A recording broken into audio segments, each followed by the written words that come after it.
Welcome everyone to Primetime Itch. It's my top movie watches for August. If you haven't seen the movies before this top 5 that I've watched this month, do check them out. I've done a few shorts and dotted them about social media, and you can see numbers 19 through to 6 to find out which ones were on the outside of these top 5 winners. But it's all about the successful ones in this video today. Just before I go into that top 5, if you want to drop a like down below and hit that subscribe button for me, I'd be very much appreciative. I am going to produce as much as I possibly can for you guys in the next coming months, and I thank you for helping me grow. And without further ado, let's see my top 5 for August. Coming in at number 5, just beating its 1991 sequel, is 1988's Naked Gun from the Files of Police Squad. I watched this as a kid and thought it was one of the funniest things I'd ever seen in my life. And Leslie Nielsen is incredible at the unaware, oblivious, go about your business humor. I'm a big fan of like Rowan Atkinson's portrayal of Johnny English over here, and a lot of these kind of movies in the 80s were big catalysts for those kind of movies now. Certainly Airplane really kicked it all off, and Leslie Nielsen was a big part of that as well. He takes that part and creates Frank Drebin. One of the things I want to do soon is to watch Police Squad and watch how this movie came about, because I love the jokes in this. I love how they tackle innuendo, which is something that a lot of American comedy is not known for. A lot of people say they don't understand it and everything. They certainly do in this movie. They are relentless with the jokes as well. They keep them coming. And I don't know how much of a love-hate Marmite kind of movie this is. I always thought overall that this is generally well received. Let me know in the comments what you thought of the humor of this movie, because I loved it. It's silly, but it never goes too silly to the point where it's like, okay, this is becoming annoying. It always knows about itself and knows what lane it's supposed to be in. And Leslie Nielsen and Priscilla Presley do a great job of working a romance into a movie that is so absurd. And yeah, big sentimental love for Naked Gun. I'm going to rewatch the third one soon, and I'm also going to watch the new one as well, because I do love this series and I think it's very consistent. In at number 4 is going to be Alien Abduction Incident in Lake County. I released a short review on this recently, asking if anybody knew of this movie. The 1989 movie, The McPherson Tape, and this was the same director, Dean Alioto, did both movies. I don't know whether he was trying to update the earlier movie and make it sort of more relatable to now. I haven't really read up on it yet. I'm yet to watch the McPherson Tape, but that's my next port of call. But watching this movie as it was, this was 1 year before Blair Witch Project came out and made found footage a big deal to everybody. So this one kind of gets lost. It's not really spoke about, but I have seen a lot of love for it on my TikTok release, where many in the comments have said how much they loved this movie and how much it scared them when they were younger. Apparently it had a big impact on people thinking it was real, because it had gone on after a documentary that was sort of similar in style, but a documentary, not a movie, and that was on a real happening, and then they followed it with this and people thought this was real. So it did have an impact. It was like Blair Witch, it just didn't have the marketing behind it, and the anticipation wasn't built. I'm not a big fan of Blair Witch Project. I plan to explain why in further videos down the line, but this one I really enjoyed. I thought, apart from a few moments where it might reveal itself as being a bit wooden and not real, the acting is fairly solid throughout. Some of the talking heads I don't think were necessary. I don't think the musician's talking head was particularly well done, but it was also the first of its kind. I can't remember many others, if any, that are produced in that documentary style found footage where you get people speaking about this released tape. The same as Lake Mungo and The Tunnel, movies like that, which came out long after. So this is really the first of its kind to me, unless anybody can tell me of something else I need to watch. This one I thought was before its time, good with creepy suspense, and it made you wonder what the hell was going on in some parts, but it kept you watching till the end. Now, whether you like the ending is another matter. That is sort of debatable. A lot of found footage movies tend to end quite abruptly, so I don't really ever expect a big finish. Tell me what you thought of Alien Abduction in the comments if you haven't already talked to me already on my review. I'm interested to know what you thought of this movie. If you've just watched it off the back of this, tell me what you thought. Do you think the same as me? But yeah, that's my number 4 and it's pretty solid. In at number 3 is going to be 1989's Dead Poets Society. I've seen a lot of Robin Williams films this month. I've just realised. I think that's 3 now on the list. But this is a role he is very well known for outside of his comedy work. When we talk about serious Robin Williams roles, this is always one that's right up there. It's a real heartwarmer, but it's also very frustrating when you look at where this movie takes you. I was sort of watching this going, is this like Dangerous Minds? You know, we got a rebellious group of students against the teacher that wants to change their perception. And actually, it's not like that. They are on board him from the very beginning, and that's what makes this a little bit more interesting. The boys aren't exactly that likable, but mainly really because I can't relate to the high-class preppy schools and the atmosphere and environment there.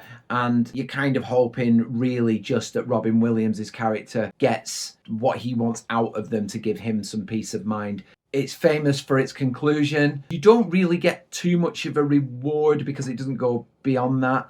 But I picked this for the fact that it was a little different. It wasn't as cliched as a lot of these movies are. And I suppose I don't know how many movies of this ilk have come before 1989. I've certainly seen quite a few of the teacher trying to get the best out of a rabble since then. But I think it was a nice message that you don't need to conform, you can think for yourself. Except this isn't so much a societal thing as in this movie, it's the domineering parent who thinks they know what's best for the kid and not letting them express themselves and do what they want to do. They're basically just saying to the kids, you're going to live the life I want. You're going to live the life that I wanted to have, or you're going to go in my footsteps and not your own. And I like those kind of messages because I like people to prevail over that kind of thing because it's important in today's society, especially with such pushy agenda-driven media that we all do think for ourselves. So I think it's a really powerful movie, and it was definitely always going to make my top 5.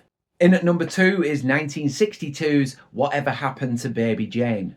A real mix in here, isn't there? I knew something about this movie going in, that it was a real grotesque performance from Bette Davis in this tale of two sisters. You've got Jane and Blanche Hudson. Jane Hudson being a child star at one time and then fading into alcoholism and obscurity, where her sister flourished in her later years before being cut down by a tragic car accident which left her in a wheelchair. This is such an unsettling and uncomfortable movie. For the era, this sort of abuse angle is really jarring. I've seen Bette Davis play some horrific roles before. I mean, The Nanny was one I watched about a year or two ago, and she really put everything into that. She does the same here. She almost has a smile in this movie that is reminiscent of Art the Clown.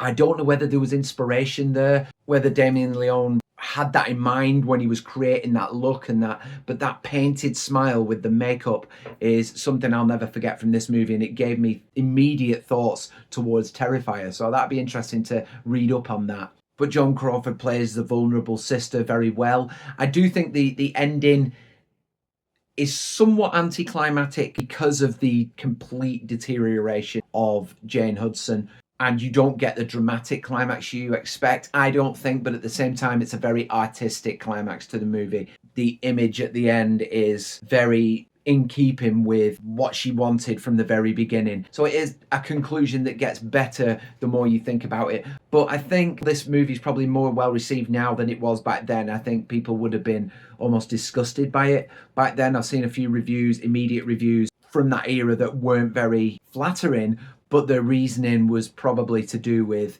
we don't like that kind of thing. So if you watch it now, I think you'd really appreciate it. And it's certainly a head scratcher for the genre, because it's either part drama, part black comedy, part horror. It's got all those things in there. It's just how you see it and what you want to watch it as. Yeah, great movie. 1962, Whatever Happened to Baby Jane, is definitely worth putting on your list if you haven't seen it. And in at number 1, I've already got a review up on YouTube about it if you'd like to look at it, but that is Weapons from this year.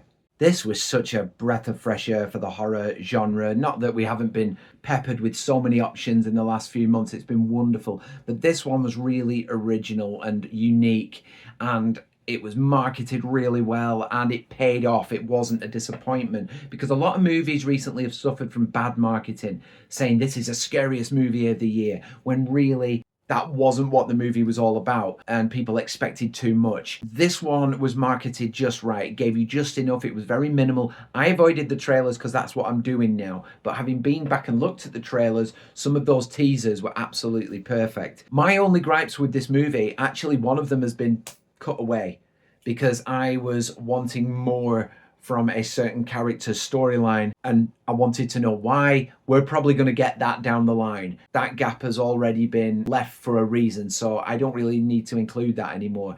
I wasn't a lover of the ending so much as I enjoyed it and I liked it and I thought it was acceptable.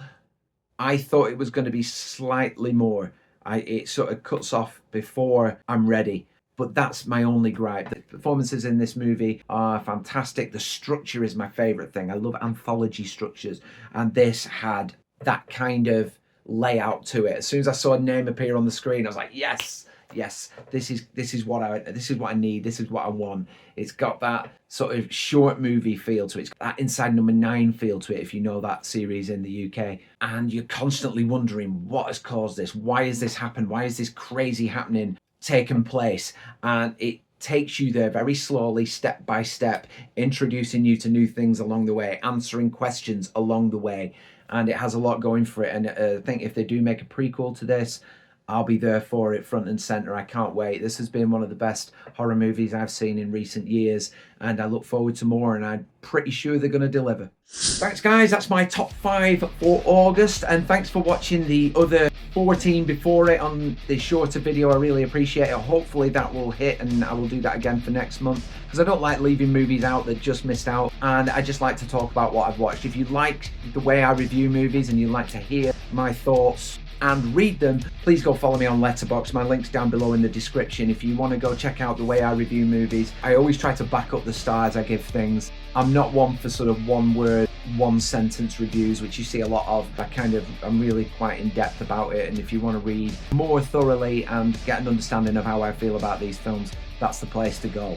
If you enjoy these videos and you enjoy my content and you like listening to how I feel about everything I watch, you know where that subscribe button is and that like button. Drop me some thoughts down below in the comments. I'm always up for hearing people's interpretations of things and whether they agree or disagree with what I say. Please drop it down below. I like to have a talk. I'll always respond to you. And of course, hit that notification bell, because there are going to be plenty more videos coming up in the future, and I don't want you to miss out on any of them. Thanks everybody. I've been Mitch Cassidy. This is Primetime Mitch.